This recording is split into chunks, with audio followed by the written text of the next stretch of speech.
Hi everyone, welcome to J chemistry. So guys, approaching new question series में हमने अभी तक कई सारे वीडियोस ऑलरेडी देख लिए हैं। सबका लिंक मिल जाएगा आपको इस वीडियो के डिस्क्रिप्शन में, वहाँ से आप चेक कर सकते हैं। आज हम देखने वाले हैं थर्मोडायनामिक्स। ठीक है, बाकी के जो चैप्टर्स यहाँ पे मिसिंग है वो हमने लास्ट ईयर कवर किए थे। तो लास्ट ईयर जो थी अप्रोचिंग न्यू क्वेश्चन सीरीज, उसकी प्लेलिस्ट का लिंक भी डिस्क्रिप्शन में मिलेगा, वहाँ से आप चेक कर सकते हैं। तो अभी स्टार्ट करते हैं क्वेश्चन नंबर 1 से। ठीक है, तो एग्जाम अभी बहुत पास है, आपको रिविजन पे मेन फोकस करना है। और अभी आप ट्राई करिए कि कोई भी ऐसे क्वेश्चन जिससे आपका कॉन्फिडेंस डाउन जा रहा हो वो आपको सॉल्व नहीं करना है। टेस्ट सीरीज से आपको मेन फोकस करना है। ठीक है, और अगर आपको ये वाली सीरीज देख के आपको लगेगा आपका टाइम वेस्ट हो रहा है या फिर आपका कॉन्फिडेंस डाउन हो रहा है, तो फिर आपको नहीं देखना है, अपनी मेन रिविजन पे फोकस करिए। ये वाला क्वेश्चन देखते हैं। यहाँ पर बोला गया है the volume change in a phase transition is 0। That means delta V जो है उसकी वैल्यू 0 दे रखी है। From this we may infer that the phase boundary is represented by. Basically आपको बताना है कि P वर्सेस T का ग्राफ कैसा होगा अगर हमारे पास फेज ट्रांजिशन में वॉल्यूम 0 है, यानी कि वॉल्यूम चेंज 0 है। That means delta V is equal to 0 आपको गिवन है। कैसे कर सकते हैं? देखो, ऐसे वाला क्वेश्चन अगर आपको दिख रहा है कि समझ तो नहीं आ रहा कैसे करना है, बट आप सोच के देखो, ऐसी कोई इक्वेशन आपने पढ़ी है क्या जिसमें प्रेशर आता हो, टेम्परेचर आता हो, साथ में डेल्टा वी भी आता हो?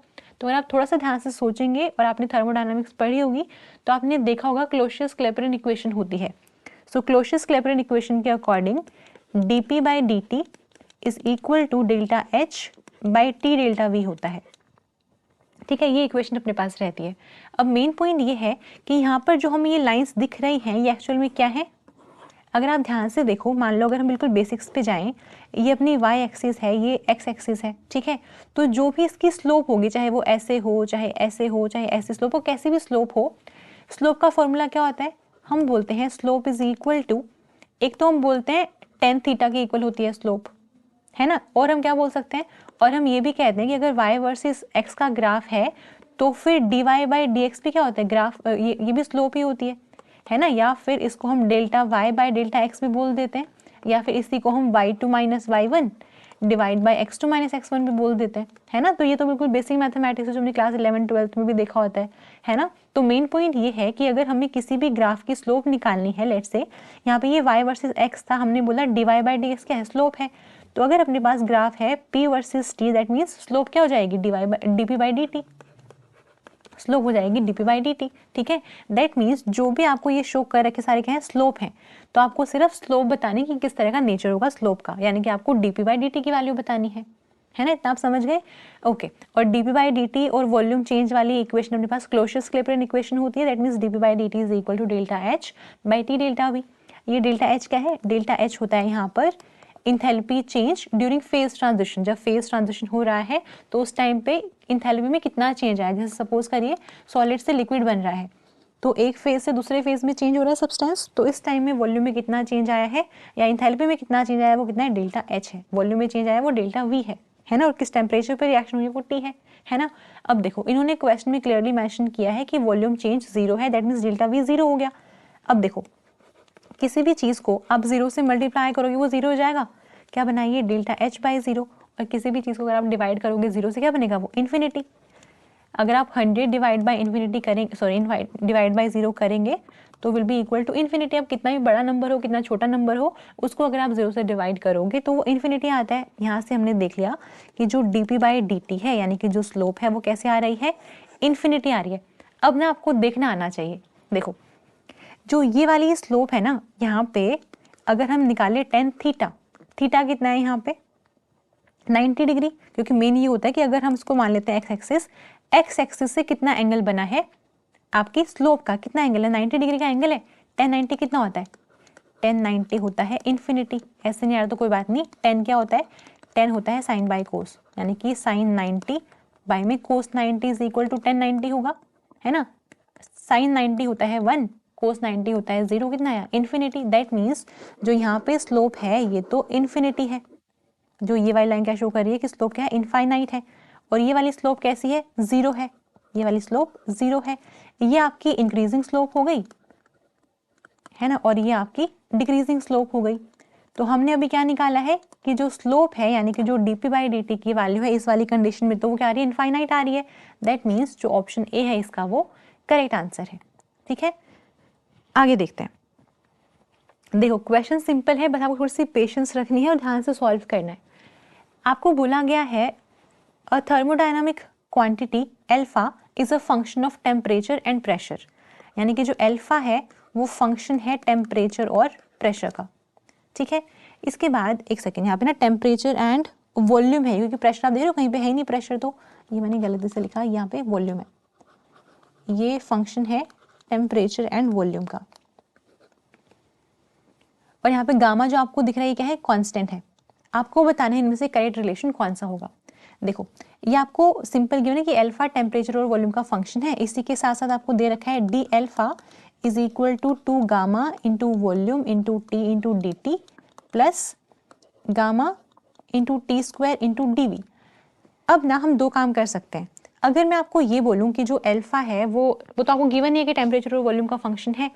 अब अगर मैं आपको बोलूं कि आप ना मुझे काम करो, अब मुझे वैल्यू बताओ D alpha bye D T at constant volume. That means अगर हम वॉल्यूम को कांस्टेंट कर दें तो फिर टेम्परेचर चेंज करने से अल्फा में कितना चेंज आएगा वो आपको बताना है, ठीक है। तो हम फाइंड आउट करना चाह रहे हैं d alpha by del T at constant V. क्या किया है हमने, अल्फा को टेम्परेचर के रिस्पेक्ट में डिफरेंशिएट किया और हम निकाल रहे हैं वॉल्यूम अगर कांस्टेंट है तो कितना चेंज आएगा, है ना। यहाँ पर आते हैं, अब वॉल्यूम तो कांस्टेंट है ना, और यहाँ पर ये भी कांस्टेंट है, ये भी कांस्टेंट है। हमें क्या करना है, हमें इसको टेम्परेचर के रिस्पेक्ट में डिफरेंशिएट करना है। अब जो D T by D T है वो तो 1 हो जाएगा। दैट मीन्स क्या आएगा, ये 2 गामा वी इंटू टी, और यहाँ पे आप लिख सकते हो del T by del T at constant V plus. अब क्योंकि वॉल्यूम कांस्टेंट है तो वॉल्यूम में कोई चेंज नहीं आएगा, चेंज इन वॉल्यूम मतलब डेल्टा वी, या फिर आप लिखो डी वी, ये तो जीरो ही हो गया, है ना। अगर वॉल्यूम अगर कांस्टेंट है तो डी वी जीरो हो गया, दैट मीन्स ये पूरी टर्म ही जीरो हो गई। तो हम ये कहना चाह रहे हैं यहाँ से कि अगर हमने निकाला कि वॉल्यूम को कांस्टेंट करने से टेम्परेचर के साथ अल्फा कैसे वेरी करेगा, तो ये आया है। अब अगर मैं आपको बोला फाइंड आउट करो कि अगर हम टेम्परेचर को कर दे कांस्टेंट तो वॉल्यूम चेंज करने से अल्फा कितना चेंज होगा, क्या बन जाएगा वो, हम बोल सकते हैं ये del T by del T 1 हो जाएगा, इसको हटा देते हैं यहाँ से ऐसे करके, है ना। और फिर यहाँ पर हो जाएगा del alpha by del V at constant T ले रहे हैं इस बार हम, टेम्परेचर इस पर कांस्टेंट है, तो अगर टेम्परेचर कांस्टेंट है तो डी टी क्या होता है, चेंज इन टेम्परेचर। जब कांस्टेंट ही है तो चेंज होएगा ही ना, मतलब ये वाली टर्म जीरो हो गई इस बार, तो सिर्फ इतना बचेगा, कितना बचेगा, gamma T square del V by del V at constant T 1 हो गया, तो हमने ये निकाल लिया, ठीक है। अब ना आपके पास ये दो रिलेशन आ गए हैं और आपको अल्फा की वैल्यू ऑप्शंस में दे रखी है, आपको बताना है कौन से वाला इसको सेटिस्फाई कर लेगा। अगर हम फर्स्ट वाला देखें, अल्फा इतना दे रखा है, पहले निकाल लेते हैं del alpha by del T at constant V, इसके लिए, ठीक है। इसके लिए हम निकाल रहे हैं del alpha by del T at constant V. Volume constant है, गामा भी कॉन्स्टेंट है, सिर्फ आपने टी स्क्वायर का डिफ्रेंसिएशन करना है विद रिस्पेक्ट टू टेम्परेचर। ये हो जाएगा गामा इंटू वी स्क्वायर, वैसे का वैसे रहेगा। जब आप टी स्क्वायर को डिफरेंशिएट करोगे विद रिस्पेक्ट टू टेम्परेचर कितना आएगा, 2t, है ना। तो ये आ गया, आप 2 को आगे लिख लो, 2 into gamma into V square into T.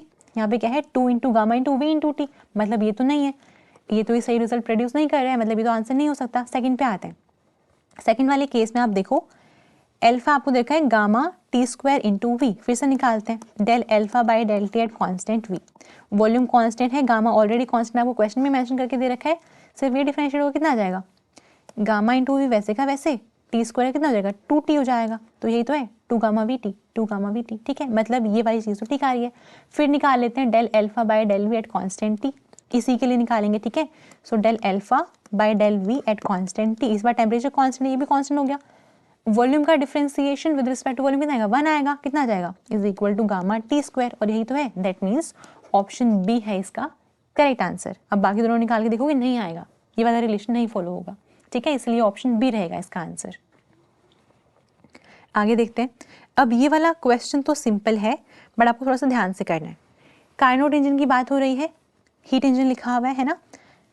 कैसे करेंगे, आपको ये बता रखा है कि एफिशिएंसी कितनी है, 10% है। आपको बताना है टीसी यानी कि temperature of sink, TC is equal to -% of TH. यहाँ पे आपको फिल करना है कि टीसी जो है टीएच का कितना % है। तो आप देखो, अगर हम बात करें एफिशिएंसी की, तो हम एफिशिएंसी को डिनोट करते हैं ईटा से। किसके इक्वल होता है ये, अगर हम टेम्परेचर के टर्म्स में देखें तो फॉर्मूला होता है TH minus TC by TH। इसको मैंने ना याद करने का मेथड कोर्स में भी बताया, वैसे बता देती हूँ आपको, ट्रिक है सिंपल, मैंने बनाई है। तो इसमें एक्चुअली पता है क्या है, जैसे देखो इसको आप लिख सकते हो, याद करना ईजी होता है इससे। TH से हो गया ठीक है, और यहाँ से माइनस है ना, माइनस मतलब m हो गया, तो मैं बोलती हूँ ठीक है मम्मा, और TC क्या है, टेक केयर, ठीक है, टेक केयर, और लास्ट में TH क्या है, फिर से ठीक है, ऐसे। इस सेंटेंस को ध्यान रखो, आप फॉर्मूला ध्यान रखोगे, फिर क्या हो जाएगा, ठीक है मम्मा टेक केयर, ठीक है, ठीक है, ऐसे करके आप याद कर सकते हैं। ओके, अभी ठीक है ज़्यादा हो गया, बट आई होप आपको ये आप रिलेट कर पाएंगे, इससे फॉर्मूला गलत नहीं होगा। ओके, तो ये हमें गिवन है। इसी के साथ साथ ना क्या फाइंड आउट करना है, TC का और TH का रिलेशन बताना है।